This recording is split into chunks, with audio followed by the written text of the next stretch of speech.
Posible na kaya nating makita muli si Greg Slaughter sa PBA? Yan ang pag-uusapan natin ngayon mga paps, pero bago ang lahat, please like the video and subscribe na rin kayo para palagi kayong updated. Huwag na natin patagalin to. Tara, let's go!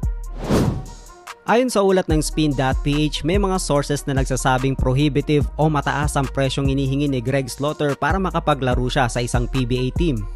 Gayunman, ayon din sa parehong ulat, handa na raw si Greg Slaughter na tumanggap ng malaking pay cut sa Titan Ultra para makabalik sa Philippine Basketball Association. Ayon sa isang source, hindi na raw issue kay Greg kung magkano basta makabalik lamang siya sa PBA. May isang source din na nagsabi na ang posibleng kontrata ni Greg ay nasa loob ng maximum pay ng PBA na 450,000 kada buwan. Bahagi din daw ito ng sakripisyo ni Greg at pagpapakita ng remorse kung may pagkukulang man siya noon. Naunawaan din umano ng 7-footer na maaaring tumaas muli ang kanyang value depende sa kanyang performance at sa lalim ng mararating ng Titan Ultra sa conference. Kinumpirma din ni Titan Ultra team owner Brian Calantoc na patuloy ang kanilang pag-uusap ni Slaughter at bukas ang team nila sa pagbabalik niya. Nilinaw din niya na hindi tradable si Slaughter at nais nila itong gawing cornerstone ng koponan. Malaking bagay umano ang may daragdag ni Greg sa team lalo na sa aspeto ng height at depensa. Matatandaang nagtapos lamang sa ika-9 na pwesto ang Titan Ultra sa kanilang PBA debut sa huling Philippine Cup na may 4-7 win-loss record.